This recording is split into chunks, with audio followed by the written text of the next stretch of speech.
Hi guys, it's my update video for the month of September. I've got a lot to get to and a lot to talk about. A little bit of bat talk. First thing I want to talk about is I just finished up on the review on the, well, here it is right here, the Suncoast. It's probably going to be out in the next couple of days. This is it right here, the 13-inch end loaded. I just finished up on the balance about 5 days ago. This is the end load, 13-inch, the Melee 3 right there. Watch that review coming out. I'll probably put it in the back of this one. You'll see it in the back of this update video. Proton, there's a lot of questions on you guys were asking me about check the compression on the Proton, the last batch that was sent to me from the first batch, I guess, to check it, see if it was altered. You know, we didn't have a compression tester. We were pleasantly surprised when we first started hitting it, you know, and got a great performance out of it, and then it cracked. Well, just to set you guys' mind at ease, this is the actual one that cracked, and what I did was we split it, let you guys know nothing's been done to this bat. They do have a good they got a good product. They got a good bat. They just need to tweak it a little bit, and I think it's going to be a really good bat in the future, just not right now. And I'm doing this, you guys have seen them. They're actually pretty popular. It's the behind the scenes cutting room floor. I kind of mixed them together because they were so short in the past. So what I'm doing is we hit balls Monday, Wednesdays, and Fridays usually, you know, or Tuesdays and Thursdays. And what I do with that video is I will take an hour-long video, an hour and 15-minute video of how we do our reviews. And I can't put all that hour and a half into a review. How do we come up with our conclusions? How do we come up with our decisions on what bat we like, how it feels? So what you're going to do, and I think if you guys start watching that, you're going to gain a lot of knowledge in bats. And we actually talk to each other about hitting. Billy has actually fixed my swing. The last couple of years I've been struggling with my swing since the eye, and I've been struggling with it, and Billy's been kind of critiquing different things because he watches videos of us hitting. He's fixed it. I just gotta, it's repetition, right? Now that you fix the problem, you've got to get out there and hit a lot of balls to get that muscle memory back. So I'm actually starting hitting the ball back up on me a little bit more instead of out on my front foot. And pitch selection too. So you'll see that in those videos, those hour-long videos. It's funny. We talk shit to each other. It's not scripted, guys, so there is some curse words being thrown. I do cut out a little bit of stuff, but a lot of stuff I don't want you guys, you know, to know, and it's not really bad stuff. It's usually other things that we talk about, personal stuff that we talk about with each other. Same thing friends do whenever they go out and hit, that we really don't want out there. Stuff with the family, just little stuff like that. It's just a bunch of guys venting and hitting balls and having fun, you know, and getting serious too. That's what those videos are for, right? And it actually they came out to be where they're actually covered my ass video. And I'll tell you the reason why here in a minute. And they're actually videos where it's transparent. So where transparency is in Senior Assault Bat Reviews, what you see is what you get right there. Shows you how we do the reviews. A lot of people, whenever they put a review out, they actually will just put them swinging, and they'll cut out their best swings. We really don't do too much of that, and I think it's a disservice to a lot of you guys out there where you don't see how everything is done, everything's made. So when you see my review, like I did with these other two bats, the balance bat and then this end load right here, you're usually about 20 minutes long. We tell you what we think about the bat. Billy will give me his information. Bubba give me his information. I put it all together, and then I talk and tell you guys how we did it. But you'll see how we got there. That's how I came up with this hour-long video on how we got there. Now, it kind of covers our ass in a lot of area where when we put the Proton video out, and the reason I'm bringing this up because it was a question to me on the comment section with the Proton was, I thought you quit doing that. I thought you're not putting out any more video of the Proton. And I tried to talk to this person and tell him, and I think he understood at the end, that, hey, these are cover my ass videos, these hour long, and they're entertaining. So basically what we do is I put them out there, and if you actually watch all these videos, you'll understand, because what I heard through the comment section of the Proton was I got the first batch. Even the Proton people whenever they get phone calls, are saying, no, he got the first batch. Well, if you watch the video, and it's kind of self-explanatory that it's common sense that we did not get the first batch. So they're kind of covering my ass, and I don't have to get up here and rant and rave about it. And I don't get up there and argue with anybody. You can go to the video, you can watch it, make your own decision on what you think happened. But this is just one of those times where I started doing it about 3 years ago, and I kind of, within the last 3 months, I started making them longer, almost like a reality TV show that you can watch on YouTube. And you can go there and watch them. And if you watch them, there's so much knowledge that you can gain when we talk about bats, when Billy talks about bats, when Bubba talks about bats, and the weight transfer, the balance points on bats, you know, how to swing, how to fix swing, how Billy's tweaking his swing, you know, because Billy will hit off a tee at home and then he'll come out there and experiment with it, you know, just little things like that you guys can pick up and maybe try. So that's basically what we do it for. And if you watch the videos, you'll understand it wasn't the first batch, because I'm talking about when we get them in, when we're getting them in, how long it's going to take. He's got another shipment coming in. So all this, if you hear it, if you watch the videos, you can hear me talking about that. And it just covers our ass, basically, is what it does. Girls, I did a video on what I thought the girls should be swinging, what bats the girls should be swinging. And I forgot to put something on there that I want to put on this one. Is I think that okay, give you a prime example. Oh, I don't even have it freaking with me. All right, there is going to be a point, I'm just going to throw this bat out there, and it happened to my Johnny Dykes, my 12-inch one piece that is my gamer. What happened to that bat is, right now I've got 1,200 swings on that bat right now. That bat has hit a point, and if you watch behind the scenes videos, the big hour-long videos I have, you'll actually hear me and Bubba talking about it, where that bat is imploding. That barrel is imploding. It's actually absorbing too much. Now, that bat right there would be great to give it to a girl to swing. It's a 26.5, and she would get better performance on that than I would, because she's not going to implode that wall. What's happening to me and Bubba when we're swinging it, if we square a ball up, that barrel is absorbing that ball and not trampolining it back out fast enough. But when a girl gets it, her bat speed is not as high as ours, and either a guy, maybe an older guy with a less, like 60-mile-an-hour bat speed, he's going to hit that barrel. The ball's going to hit that barrel, and it's going to trampoline that ball out. So he's going to get better performance off that bat than what we do. So in that video, I forgot to put out for the girls is, if girls would get hand-me-down bats, kind of like when a guy's swinging a bat, and you guys can feel it if you guys are out there hitting a lot of balls. If you square one up, you can feel that ball implode. Now, I'm a cutter, but whenever I cut that ball, because that barrel is so soft, I will spin that ball and I'll hit those moon shots that will go 330, 340 foot for me.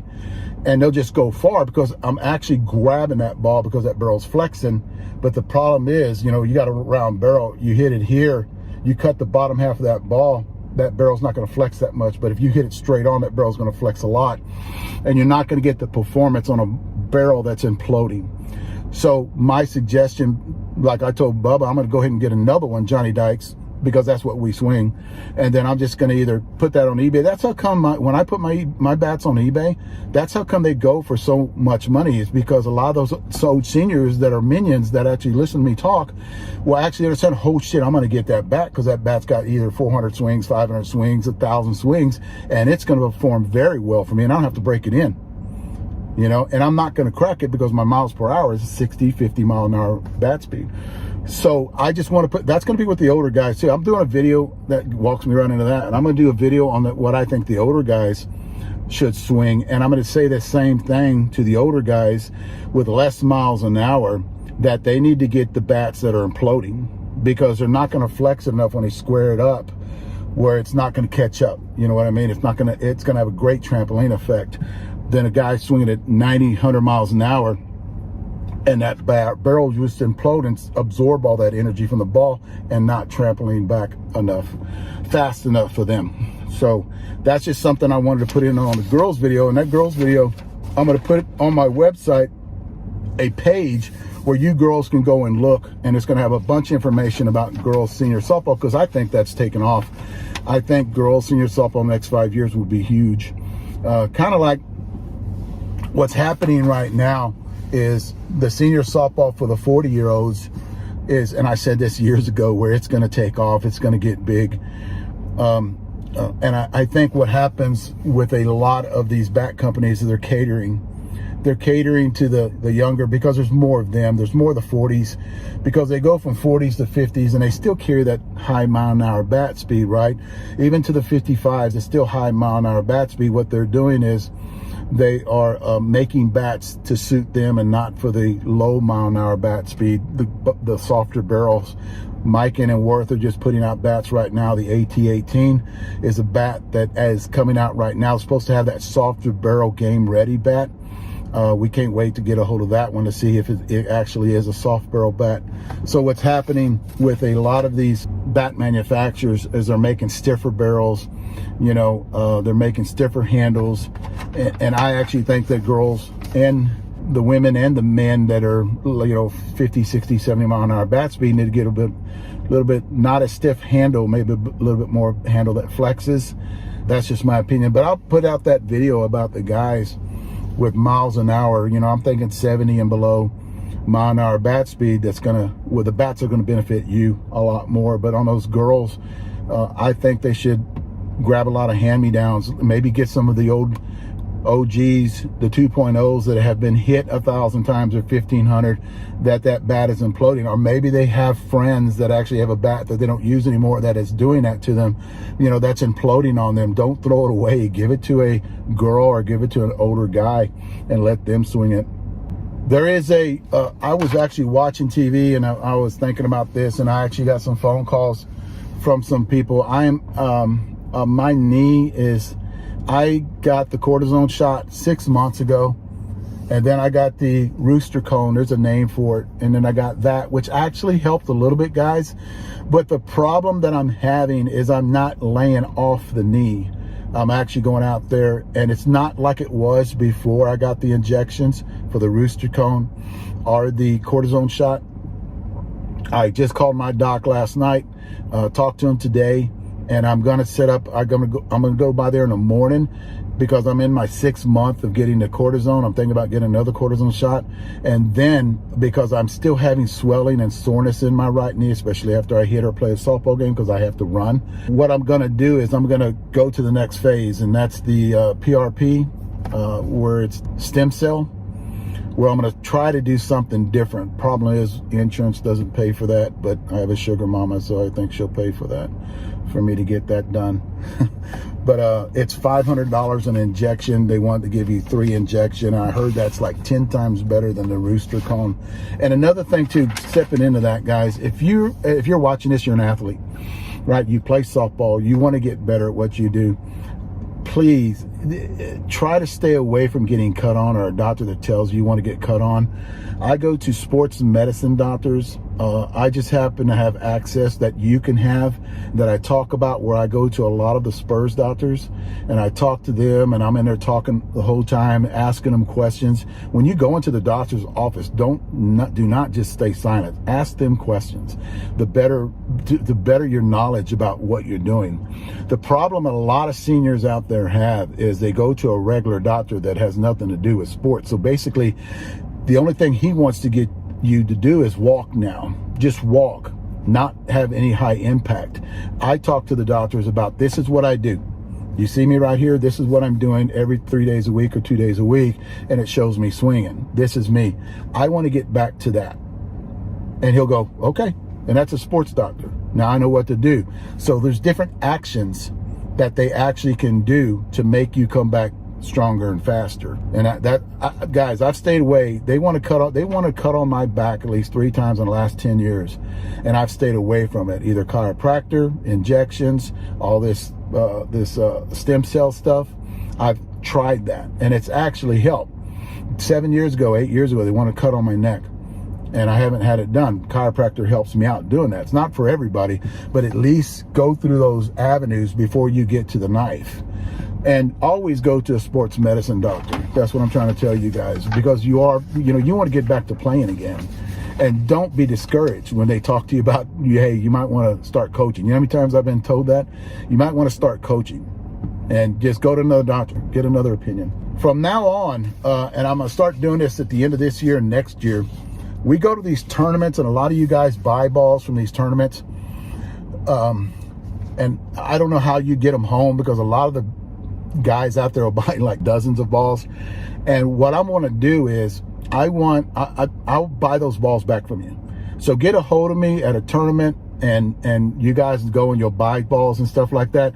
And I've been doing this a little bit, like talking to guys, but I want to put it out there. If you guys are at a tournament that I'm at, you want to sell me back your balls that you bought for the tournament and you're out of the tournament, usually till Sunday night or Monday morning, I will fly out, get a hold of me, and then say, hey, you want to buy our leftover balls? I'm taking bags with me whenever I go. I've been places where I've actually went to Academy, went to a sporting goods store, and I've actually bought a bag to bring back, and it's full of balls that I get from other teams.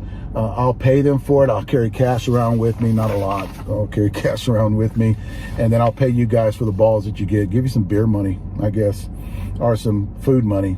Suncoast 12-inch Melee 3 one-piece bat is out. I should be able to get that bat at the end of the month. Like I was talking to Billy the other day, and if you guys watch those behind the scenes, those 1-hour videos, you can hear Billy talking, the way he does when he's pissed off about something. This is the first year that we have actually went a lot longer and doing these reviews, because we usually shut it down at the beginning of summer is when we usually shut it down, and then we start hitting our own bats to get ready for these big tournaments coming around at the end of the year. Well, shit, here we are 3 weeks from a big tournament. We're still swinging bats. Just got finished up with the review, and Billy's going like, well, when are we going to start swinging our own shit, to get ready to actually get out there and hit our own stuff? And we're usually doing it already at the end of the year to kind of fine tune our swings before we get to Vegas. And I have one more that I'm going to try to get to, and that would be the AT-18. I'm going to put out some video on that when we get it. We were supposed to have a bat in. Wes Campbell was supposed to bring a bat in last week. He could not make it, but he's got one of the AT-18s.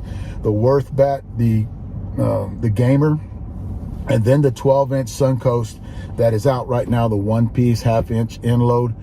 Can't wait to get one of those, because I really did like the previous models, and it's going to be the Melee 3 on that one. I can't wait to swing that. It just came out today, and actually the other day, a couple of days ago, it came out, and I can't wait to get one of those and start swinging it. But after that, I'm done until we get back from Vegas.